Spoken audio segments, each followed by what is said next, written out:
Hai, welcome back with me Erika. Dan dalam video kali ini saya akan berbicara tentang brand positioning atau memposisikan sebuah merek.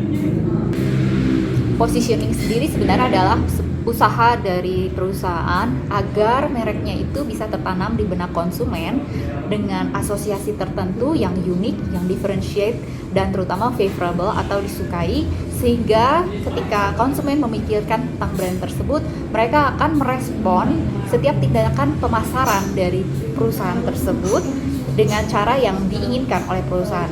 Nah, responnya seperti apa? Misalnya ketika melihat sebuah iklan, dia melihat, ini dia brand yang aku suka, keren ya. Aku pengen banget nih kalau misalnya bisa pakai produk dari perusahaan tersebut. Atau responnya adalah ketika melihat ada sale gitu, dan mereka langsung, aku harus beli banget ini karena lagi sale. Pernah nggak sih kamu mikir, kenapa sebuah brand bisa relate dengan sebuah produk? Misalnya aja nih BMW. Kamu pasti langsung mikirin itu mobil, atau Ducati kita langsung mikir itu motor, atau kita bilang KFC dan kita langsung refer itu pada ayam goreng. Sebenarnya itu adalah tujuan dari positioning. Jadi ketika konsumen itu mengenal brand kita, entah itu dia melihat atau mendengar, dia langsung bisa relate itu produk apa, kemudian asosiasi apa yang nempel terhadap brand tersebut. Misalnya aja KFC, ayam goreng crispy, restoran fast food, apalagi ya jualan CD misalnya seperti itu. Atau ketika kita bicara tentang BMW, kita bicara tentang performance mobil yang bagus, luxury, orang kaya, dan prestige seperti itu. Jadi positioning yang bagus akan membantu perusahaan supaya konsumen itu bisa mengidentifikasi produk mereka, membantu konsumen juga untuk memilih pilihan apa yang akan dia gunakan, pilihan brand apa yang mereka mau gunakan, juga sekaligus membedakan produk perusahaan dari kompetitornya mereka. Nah, tapi di sisi lain ya, kalau misalnya sebuah perusahaan punya positioning yang bagus, itu sangat membantu orang-orang di dalam organisasi tersebut. Mereka akan create marketing plan yang sesuai dengan positioning tersebut. Mereka akan bisa mengarahkan usaha-usaha mereka, terutama yang marketing ya, untuk menonjolkan citra apa sih yang sebenarnya ingin ditampilkan oleh perusahaan melalui aktivitas marketing mereka. Jadi positioning itu sangat berguna bagi perusahaan agar bisa melakukan aktivitas pemasaran dengan lebih efektif dan efisien, sekaligus tepat sasaran. Itulah mengapa sebelum melakukan positioning, sebuah perusahaan perlu dulu untuk mengidentifikasi apa sih asosiasi yang mereka mau relate sama produk mereka. Dengan kata lain, perusahaan tuh sebenarnya pengen produk mereka tuh dikenal dengan cara seperti apa, sifat-sifatnya seperti apa, karakternya tuh seperti apa, dan apa sih yang mau dijanjiin perusahaan ketika konsumen itu menggunakan atau menggunakan produk mereka. Jadi kalau misalnya kamu pakai produknya Victoria's Secret itu, terus kamu bisa berasa langsung kamu setara dengan Kendall Jenner atau di Hadid gitu deh. Sebuah positioning yang bagus itu punya dua kaki, yang itu satu di masa kini dan satu di masa depan. Jadi sebuah positioning itu menjelaskan what brand is and what brand could be in the future. Jadi dia menyatakan kalau kamu pakai Victoria's Secret, siapa diri kamu sekarang, dan kamu sebenarnya bisa jadi seperti apa. So it's like kayak dengan menggunakan sebuah brand, kamu mendorong diri kamu yang lain yang selama ini mungkin kamu nggak tahu. Itu juga sama halnya kalau kita misalnya pakai brand-brand sport tertentu gitu ya, dan kita langsung berasa keren, kita berasa cool, kita sporty. Padahal mungkin sebenarnya kita nggak kayak gitu-gitu amat gitu. Dan dia juga harus punya ruang untuk bertumbuh. Jadi kalau misalnya ke depan kan tren terus berputar gitu ya, maka positioning juga akan mengikuti tren yang ada, jadi nggak ketinggalan zaman.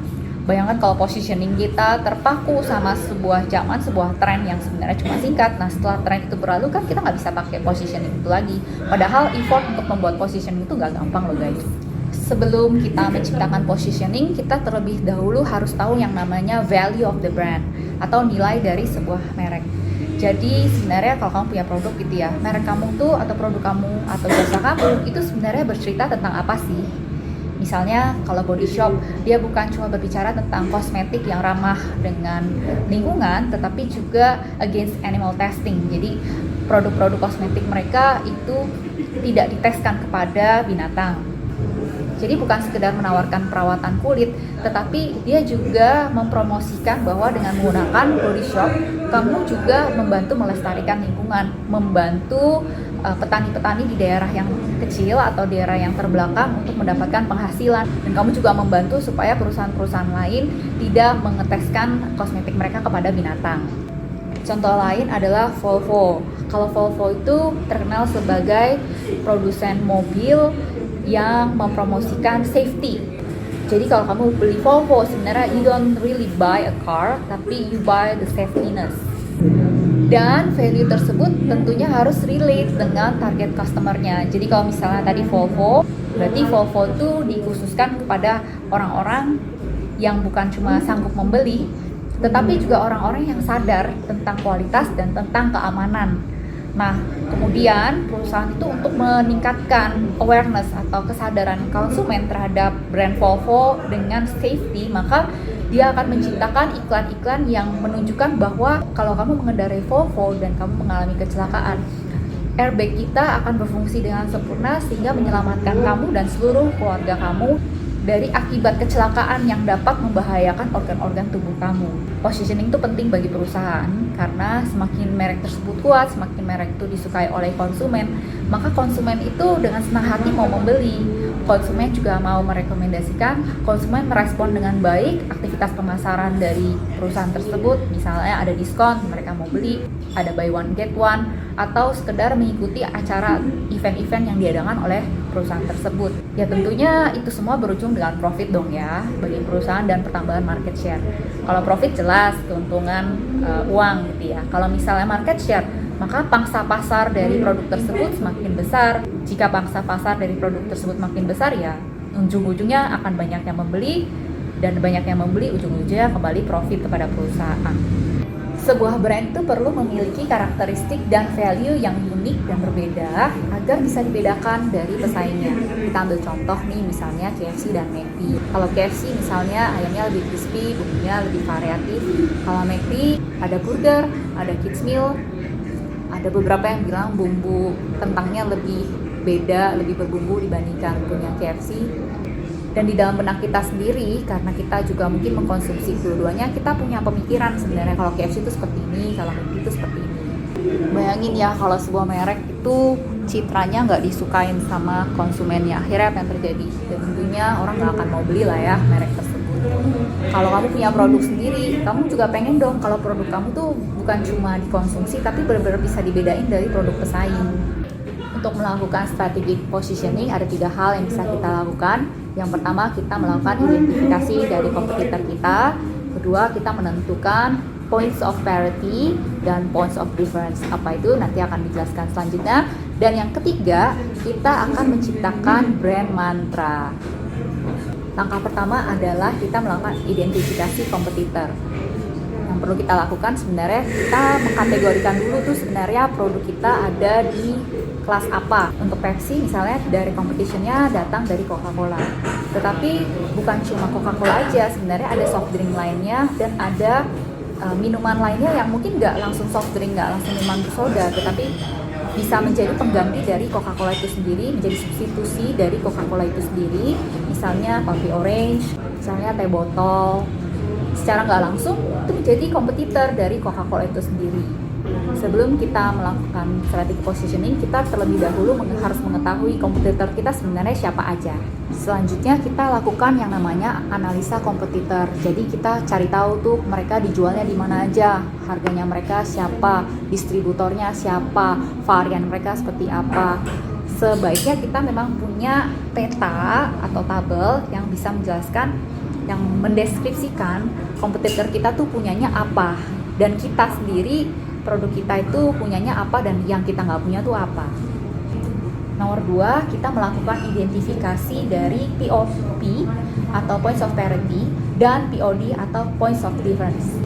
Points of difference atau titik perbedaan atau POD adalah atribut atau benefit yang ditawarkan sebuah brand kepada customer-nya, yang mana atribut tersebut dievaluasi secara positif, jadi diterima secara positif oleh konsumen, dan perusahaan percaya bahwa benefit ini nggak akan ditemukan di produk kompetitor selain daripada produk perusahaan itu sendiri.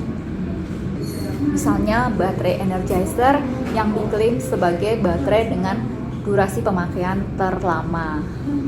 Nah, sebuah brand itu sebenarnya bisa aja punya satu atribut yang diunggulkan. Tapi bisa jadi dia juga punya beberapa atribut sekaligus yang diunggulkan. Misalnya aja Apple. Untuk merek Apple, mereka mengandalkan desain, mereka mengandalkan easy of use atau benar-benar user friendly. Jadi kalau kamu seorang pengguna Apple, orang akan lihat kamu sebagai seorang yang misalnya smart, yang tahu tren terkini, yang inovatif, dan memilih produk-produk yang punya keunikan tersebut. Dan gengsinya lah sebagai pengguna Apple, ya kan. Ada 3 kriteria yang kita bisa gunakan untuk menentukan POD mana yang kita akan bawakan kepada customer. Yang pertama adalah desirable, jadi diinginkan oleh konsumen. Misalnya tadi produk Apple. Kalau produk Apple membuat orang merasa, wah gengsi dong aku pakai Apple. Nah itu kan konsumen pengen tuh ada gengsinya, ada pride-nya bahwa dia adalah pengguna Apple. Yang kedua, deliverable. Jadi atribut tersebut bisa disampaikan oleh perusahaan tersebut dengan cara apa? Marketing. Misalnya kita tahu nih kalau Apple Store aja nggak mungkin dong ada di tempat-tempat yang tidak berkelas. Selalu ngambil tempat yang berkelas, kemudian space-nya juga luas, kemudian begitu banyak produk Apple yang bisa diperlihatkan, yang bisa dicoba di dalam Apple Store-nya.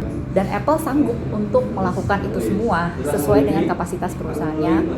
Dan yang ketiga, differentiate the from competitors. Artinya benefit tersebut harus dapat membedakan Apple dari misalnya Samsung atau Oppo. Lalu kalau POP atau Points of Parity sebenarnya adalah benefit yang sebenarnya bisa sama dengan kompetitor lain dan itu memang diperlukan oleh sebuah produk. Misalnya sebuah handphone tentu bisa dipakai untuk SMS, untuk video call, untuk memfoto, untuk menyimpan foto, untuk dengerin YouTube. Jadi ini adalah atribut dan benefit yang sama dengan produk kompetitor lainnya. Dan sebenarnya kalau nggak dimiliki malah aneh banget, kok sebuah handphone nggak bisa buat SMS. Misalnya seperti itu. Nah, untuk produk kamu, apakah POP lebih penting atau POD lebih penting? Atau apakah kamu perlu memiliki dua-duanya untuk produk kamu? Jawabannya adalah, ya kalian harus memiliki dua-duanya. POP itu seperti standar, jadi kalau misalnya kamu jualan sebuah produk, apa sih yang perlu dimiliki oleh produk tersebut? Ada packagingnya, ada tanggal pembuatan, tanggal expired, ada komposisi produk misalnya, dan POD itu yang membuat produk tersebut berbeda dari yang lain. Misalnya kalau tas kulitnya sama-sama ada packaging, sama-sama ada inner packaging, ada tanda originalitas bahwa yang dipakai adalah benar-benar kulit asli. Tapi yang membedakan adalah desainnya, dan itu adalah point of difference-nya. Berbicara tentang POD dan POP berarti kita juga berbicara tentang keuntungan kompetitif dari sebuah perusahaan. Kalau sebuah perusahaan tidak memiliki keunggulan kompetitif, jadi gimana perusahaan tersebut bisa bertahan di dalam market? Gimana dia bisa menciptakan perbedaan bagi produknya, dan bagaimana dia bisa bersaing menghadapi serangan-serangan market strategi dari pesaing-pesaingnya itu. Karena tentunya bukan cuma satu perusahaan yang pengen produknya unggul, pengen menjadi market leader di dalam pasar. Semua perusahaan punya harapan dan tujuan yang sama. Maka sangatlah penting untuk menciptakan keunggulan kompetitif dari produk kamu, sehingga produk kamu itu bisa stand out di crowd, dan diterima dengan baik oleh konsumen kamu, dan memiliki pangsa pasar yang bukan cuma tetap tapi terus-terus bertumbuh. Dan untuk membuat sebuah brand itu hidup, kita perlu menambahkan karakteristik emosional terhadap brand tersebut. Sebuah brand yang bisa mengikat konsumennya secara emosional terbukti mendapatkan tempat lebih di dalam benak konsumennya. Misalnya nih, kalau waktu kita kecil dan gede, kita banyak dihibur oleh produk mainan figurin-figurin dari McD. Maka ketika kita udah lebih dewasa, kita bisa melakukan pembelian sendiri tanpa orang tua yang menemani kita. Kemungkinan besar kita akan lebih sering ke McD karena pengalaman kita secara emosional lebih banyak di McD daripada di restoran fast food yang lain.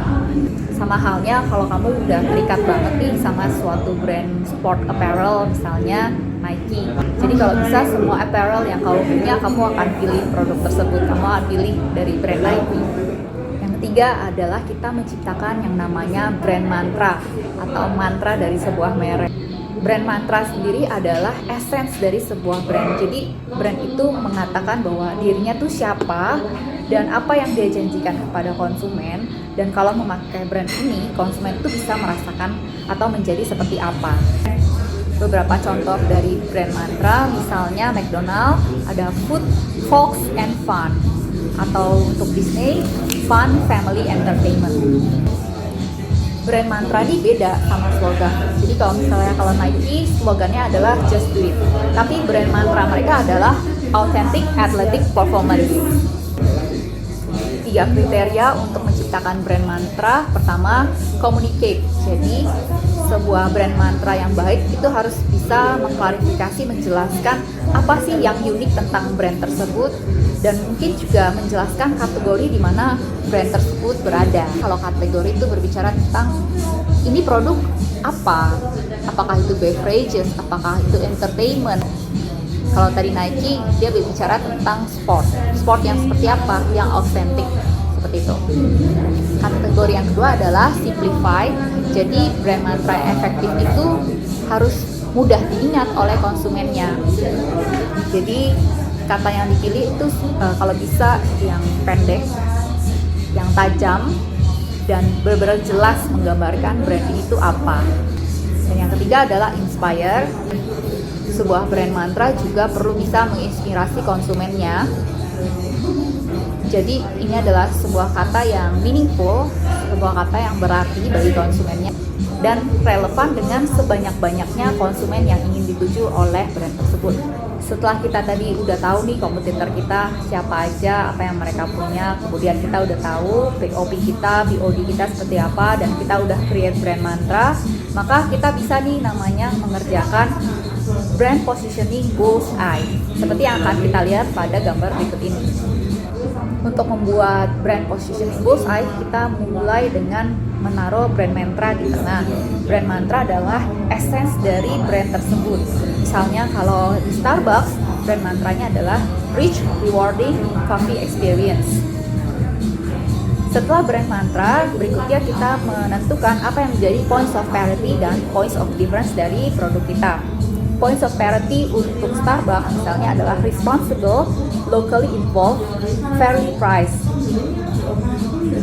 Kemudian untuk points of difference-nya, Starbucks menawarkan relaxing and rewarding moment, kemudian rich sensory consumption experience. Jadi kalau misalnya kita di Starbucks nih, kita benar-benar bisa relax, kita bisa ngerasa bahwa kita bukan di tempat kerja, tapi juga cukup nyaman untuk bisa leyeh-leyeh, untuk bisa relax seperti di rumah, kemudian nyaman, kemudian pelayanan yang friendly, dan kita bisa merasakan minum kopi di tengah orang-orang, tetapi orang-orang tuh sebenarnya nggak terlalu dekat dengan kita.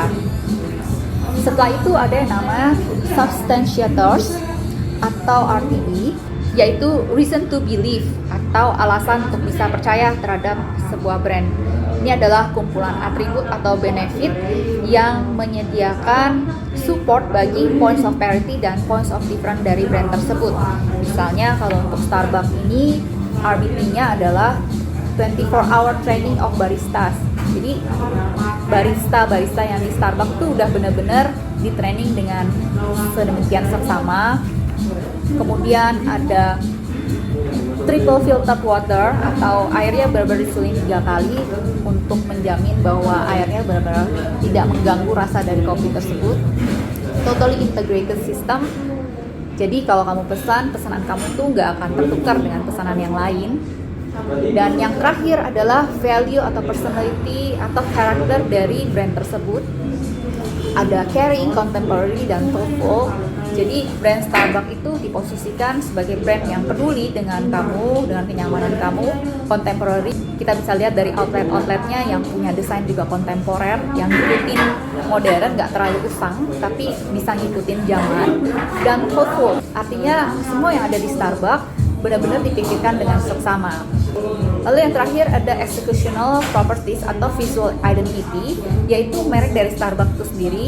Ada green and earth colors, jadi logo Starbucks kita tahu warnanya hijau, tetapi di dalam interior outletnya biasanya menggunakan warna-warna yang natural, ada wood, ada kayu, ada elemen mungkin bata expose, dan logonya sendiri dari Starbucks yaitu menggunakan logo siren atau mermaid dengan ekor dua. Apakah sebuah merek yang baik harus memiliki brand positioning bullseye?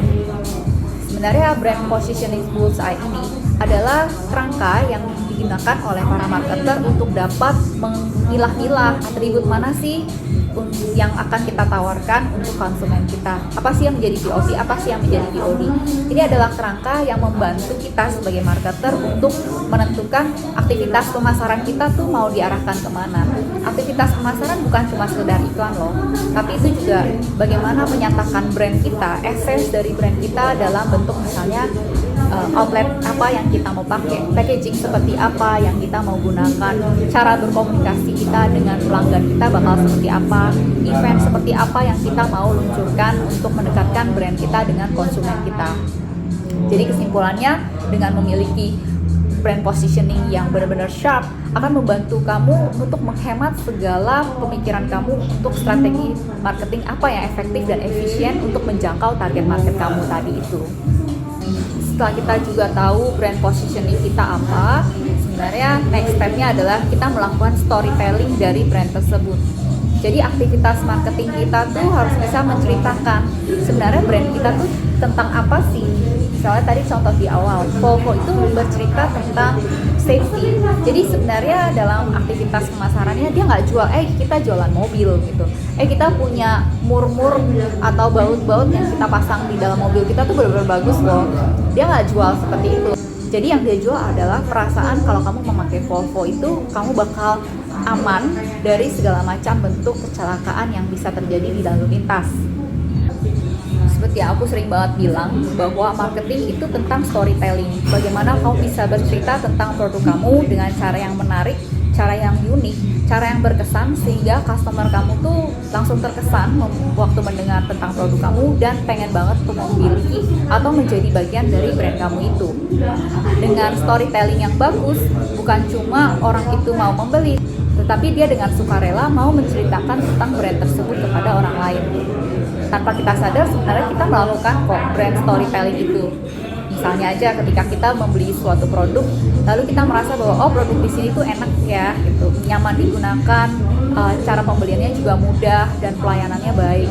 Maka kita dengan sukarela bisa aja menceritakan tentang produk itu kepada orang lain yang mungkin membutuhkan produk yang sama. Kemudian bagaimana cara sebuah brand melakukan storytelling? Ya banyak hal. Kita bisa melakukan iklan cetak, melakukan iklan promosi di sosial media. Kita bisa menceritakan asal-usul brand kita. Kita bisa menceritakan asal-usul brand kita di dalam website atau sosial media kita. Cara kita berinteraksi dengan customer itu juga menceritakan tentang siapa sih brand kita. Kan tadi udah dibilang ya di awal, positioning itu penting bukan cuma untuk customer, tetapi juga untuk karyawan dari perusahaan tersebut, sehingga bisa menyampaikan value yang memang ingin disampaikan oleh brand tersebut kepada konsumennya. Kalau kamu punya bisnis sendiri dan kamu pengen bikin strategi positioning untuk brand atau merek produk dan jasa kamu, apa aja yang bisa kamu lakukan? Simak tips yang berikut ini. Yang pertama, kamu bisa memilih competitive advantage kamu. Berarti kita melakukan analisa points of parity atau kesamaan apa sih yang kamu miliki dengan kompetitor kamu. Dan kedua, kita bisa memilih POD, atribut atau benefit apa sih yang membuat produk atau jasa kamu berbeda dari kompetitor kamu. Tips nomor 2, kita bisa berfokus untuk menonjolkan satu atau dua benefit dari produk dan jasa kita tersebut. Kenapa kita cuma pilih 1-2? Karena itu akan membantu konsumen untuk memilah-milah sebenarnya produk kamu tuh apa dan produk kamu menawarkan benefit apa. Kalau mereka dibombardir dengan begitu banyak benefit, akhirnya mereka bingung. Mereka rancu sebenarnya produk kamu itu menawarkan apa sih. Yang ketiga, kamu bisa menawarkan trial dari produk kamu. Kita udah bahas sebelumnya, dengan adanya pengalaman emosional antara konsumen dengan brandnya akan membuat konsumen itu lebih ingat kepada brand tersebut dibanding kalau nggak punya pengalaman emosional. Pengalaman emosional dapat diciptakan dengan melakukan trial dari produk kamu tersebut. Yang keempat, kita dapat menggunakan digital marketing strategi untuk mengkomunikasikan brand positioning kita tersebut. Kita bisa memanfaatkan social media, kita bisa memanfaatkan website kita untuk menonjolkan asosiasi apa atau benefit apa yang kita ingin konsumen kita itu ingat tentang brand kita. Yang kelima, kita bisa menciptakan komunitas dari pengguna brand kita tersebut. Jadi orang-orang yang udah beli produk kita nggak kita biarkan gitu aja. Sesekali kita undang ke acara, mungkin ada event atau ada gathering supaya konsumen itu makin lama makin dekat sama kita. Nah, harapannya kalau konsumen lebih dekat sama kita, kalau dia memilih barang, harapannya dia akan memilih produknya kita. Lalu yang terakhir, jangan lupa untuk selalu mengadakan market research atau riset pemasaran tentang brand kamu. Jadi kamu perlu tanya nih kepada konsumen kamu. Jadi selama ini pengalaman konsumen dalam menggunakan brand kamu seperti apa? Kita juga tanya kepada user kita, apa sih yang mereka pikirkan tentang brand kita? Itu akan menjadi masukan buat kita untuk menjadi evaluasi apakah strategi pemasaran kita efektif gak? Apakah sudah ngena gak? Apakah sudah kena sasaran atau tidak? Apakah asosiasi yang kita ingin konsumen miliki tentang produk kita itu udah nyampe belum kepada benak konsumen? Oke, itu semua adalah istilah-istilah dasar dan strategi dasar dari positioning. Semoga video ini bisa menginspirasi kalian, bisa menambah wawasan kalian. Don't forget to subscribe to my channel and I'll see you on the next video. Bye!